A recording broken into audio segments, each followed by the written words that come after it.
Hey, my name is Hio, and today I'm going to talk about The Age of Shadows. So, The Age of Shadows is a historical spy thriller directed by Kim Ji-woon and also written by Kim Ji-woon alongside Lee Jin-min and Park Jong-dae. The movie is set in the 1920s when Korea was still under Japanese colonial rule. The film combines suspense, action, and his history to show how individuals were caught between loyalty and resistance. The movie was released on September 7, 2016 and produced by Warner Bros. Korea, which was their first Korean language film. The story was inspired by real underground resistance efforts, especially involving smuggling explosives into Seoul. A little bit about the director Kim Ji-woon. So, Kim Ji-woon is a well-known South Korean director who began his career in theater and later became famous for his ability to direct across genres like horror, thriller, noir, and also utilizing stylish visuals, intense atmospheres, and morally complex in his movies. Some of his notable works include A Tale of Two Sisters, The Uninvited, I Saw the Devil, and The Last Stand, which was his debut Hollywood movie. His vision for Age of Shadows is to not make a patriotic film, but a human one about how people were forced to make impossible choices. And he also wanted to explore Korea's colonial history through a human-centered spy thriller that highlights the emotional conflicts of loyalty, identity, and resistance during time of occupation, which fits perfectly with the emotional and moral struggles of the characters we see in the film. A little bit about the cast members. We have Song Kang-ho, who stars as Lee Jung-jul, our protagonist, and also a Korean officer working for the Japanese police. We have Gong Yu as Kim Woo-jin, a resistance leader posing as an antique dealer. We have Han Ji-min, who plays Yoon Gye-soon, a female courier who helps the resistance force smuggle weapons. And Tae-gu, who plays Hashimoto, a ruthless Japanese officer. And each of these characters represents different choices under colonial rules that everyone at the time could make. Some people cooperate, some resist, while some were torn in between. A little bit of historical context. Korea was colonized by Japan from 1910 to 1945 when Japan was defeated in World War II. And during this time, Japan tried to erase Korean culture by banning languages, erasing their identity, and many more things. In response, many Koreans joined resistance groups like the Heroic Corps, who planned attacks and smuggled weapons to fight back against the Japanese. The Age of Shadows is set in the 1920s when these movements were starting to gain momentum. The movie was especially inspired by the resistance fighters who were smuggling explosives from Shanghai to Seoul. And knowing the historical context helps audience understand the characters' difficult choice between betraying their own people for their survival or risk everything for their freedom. Here we have a synopsis of the movie. So the movie begins in 1920s Korea under Japanese colonial rule, where we see Lee Jung-jul on the left, who is a Korean officer working for the Japanese police.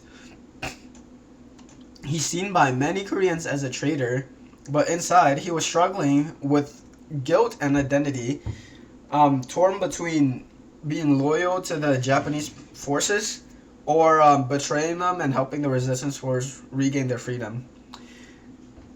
Here we can see that his current mission is to track down a resistance group trying to smuggle explosives into Seoul and stop that smugglings, and also to capture members of the Korean resistance. Here we see Lee making contact with Kim Woo-jin, a resistance leader who's disguised as an antique dealer. Though Lee was meant to infiltrate their groups and find out about their plan and stopping them, he finds himself sympathizing with their cause and torn and making the decisions between the two sides even harder to choose from. Meanwhile, Japanese officers grow suspicious of everyone in their forces, including Lee himself. This part of the film helps build psychological tensions, as we can know it's no longer clear who we can trust inside of these forces, as Lee was a Japanese officer spying inside the resistance force. And the Japanese forces was also having a hard time with spies and struggling to find out who should be trusted and who shouldn't. This scene is one of the most intense scene where which happens on a train from Shanghai to Seoul. Here on this train, the resistance is secretly transporting explosives while the Japanese agents monitor their every move. This kind of helps build the tension through the music was very intense. The Japanese officers walking around looking at everyone with like suspicion's eyes. And here Lee is forced to choose between two sides, to betray the resistance and tell Hashimoto about their plan, or he could help the resistance escape.